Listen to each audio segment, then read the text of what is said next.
Hello बच्चों, welcome to Kavita classes.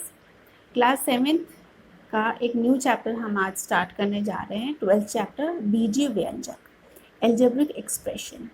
Algebraic expression start करें उससे पहले जो एल्जेब्रा है या जो बीजीय गणित है उसके बारे में आप पढ़ चुके हैं। 6th क्लास में भी और 7th क्लास में भी समीकरण बनाना आप सीख चुके हैं।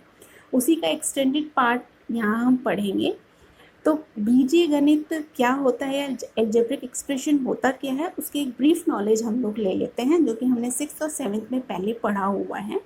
बीजीय व्यंजक जब हम बात करते हैं तो बेटा दो शब्द आप पढ़ोगे इसमें। एक होती है चर संख्याएं जो कि वेरिएबल होती है, और दूसरी जो संख्या है वो होती है अचर संख्या जो कि नॉन वेरिएबल होती है।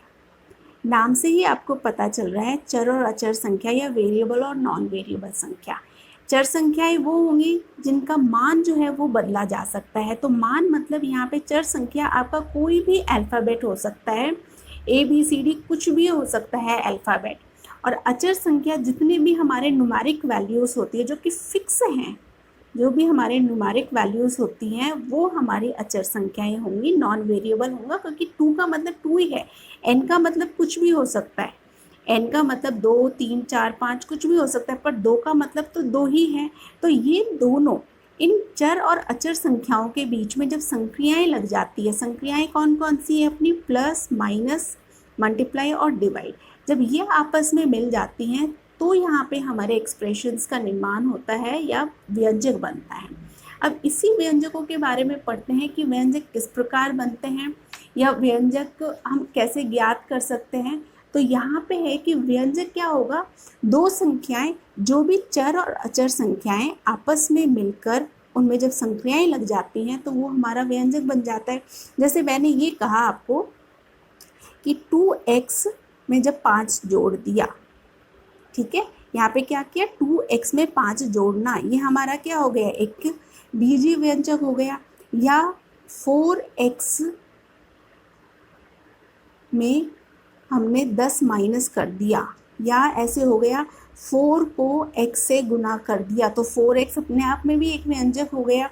या 2x को 5 से डिवाइड कर दिया तो ये भी हमारा व्यंजक हो गया। तो इस तरीके से हमारे व्यंजकों का निर्माण होता है।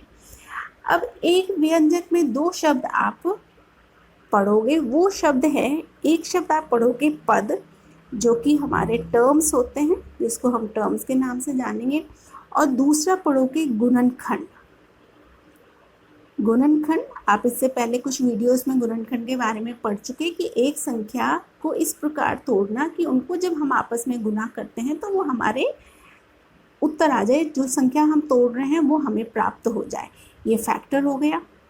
अब किसी भी पद या किसी भी व्यंजक के पद हम कैसे ज्ञात करते हैं, बेटा पद क्या होगा इसमें, जैसे कि 4x प्लस में 5 कर दिया, ठीक है, ये हमारे यहाँ पे जब हम इसको लेके चलेंगे कि अलग अलग ये संख्याएं हैं, कि कुछ हमारी संख्याएं हो गई, या 4x है प्लस माइनस में 3xy कर दिया, तो ये हमारा एक पद हो गया, ये वाली संख्याएं हमारा एक पद हो गया।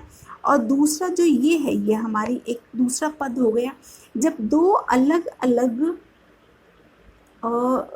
मतलब क्या हम इसको कह सकते हैं कि व्यंजकों के इस प्रकार के भाग जो अलग अलग थे और फिर उनको जोड़ दिया गया, मतलब ये हमारा क्या हो गया, ये पूरा का पूरा हमारा एल्जेब्रिक एक्सप्रेशन है या ये हमारा व्यंजक है, ये एक्सप्रेशन है। तो ये अलग अलग टर्म्स थे, इनको आपस में जोड़ दिया तो हमारे व्यंजकों का निर्माण होता है। व्यंजकों का निर्माण पदों के द्वारा किया जा सकता है। तो हम ये कह सकते हैं कि पद के प्रकार के भाग, इस प्रकार का भाग जो पहले अलग अलग था और फिर उनको जोड़ दिया गया और वो व्यंजक के पद होते हैं। तो यहाँ पे हो गया 4x स्क्वायर हो गया, 4x स्क्वायर माइनस 3xy लेके चले तो यहाँ पे 4x क्या हो गया, देखिए 4x स्क्वायर माइनस की जगह प्लस लिख सकते हैं और माइनस 3xy, ये एक पद हो गया, ये दूसरा पद हो गया। इन दोनों पदों को जब जोड़ दिया तो ये हमारा व्यंजक बन जाता है। तो ये होता है पद। तो यहाँ पे जो भी आपकी संख्या आ रही है, जो भी आपका व्यंजक आ रहा है, उसको टुकड़ा मतलब जोड़ने वाला जो भाग, मल्टीप्लाई नहीं, जोड़ने पर वो पद बनेगा। यहाँ पे देखिए 5xy प्लस में 10, तो ये एक पद हो गया और 10 जो है ये हमारा दूसरा पद हो गया। इन दोनों को जोड़ने पर हमारे पास में व्यंजक हमको मिल रहा है। इसी तरीके से दूसरा शब्द है गुणनखंड। गुणनखंड क्या हो गया, जो भी पद हमें दे रखा है वो किन किन संख्याओं से मिलकर या किन किन संख्याओं के गुणनफल से बनता है, वो हमारे गुणनखंड हो जाएगा। जैसे 4x², 4x² का मतलब क्या हुआ, जब इसको हम लोग खोलेंगे मल्टीप्लिकेशन में लिखेंगे, आपने पहले पढ़ा है, इसको हम लिख सकते हैं 4x, और x² का मतलब होता है x मल्टीप्लाई बाई x। ये आप घात के अंदर पढ़ चुके हैं, घातांक जो चैप्टर है उसमें आपने पढ़ा है कि x² का मतलब होता है x multiply by x। x की घात अगर 6 आ गई, इसका मतलब है x को 6 बार मल्टीप्लाई कर देना। तो यहाँ पे ये क्या हो गया, 4x और x, ये हो गए हमारे फैक्टर्स, ये हो गए गुणनखंड। और इन जब सबको मिलाएंगे, इन सबको जब गुना करेंगे तो गुणनफल हो जाएगा 4x²। तो ये दो शब्द आप ध्यान रखना, एक तो पद हो गया, एक गुणनखंड। अब देखिए एक ट्री और बना सकते हैं, हमने ट्री सीखा था फैक्टर्स के अंदर, जैसे कि 4x² माइनस 3xy, ये एक व्यंजक हो गया। अब इस व्यंजक का हम लोगों को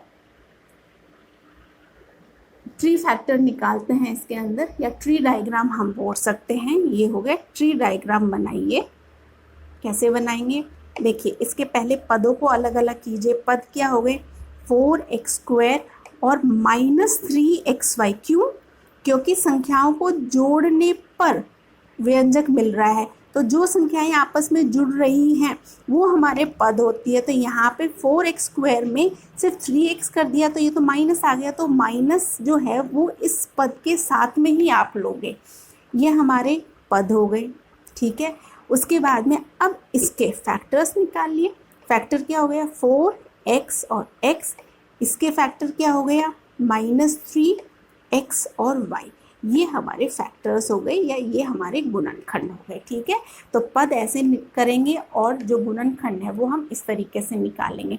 दूसरे और भी एग्जाम्पल ले सकते हैं हम, जैसे 8y प्लस में 3x²।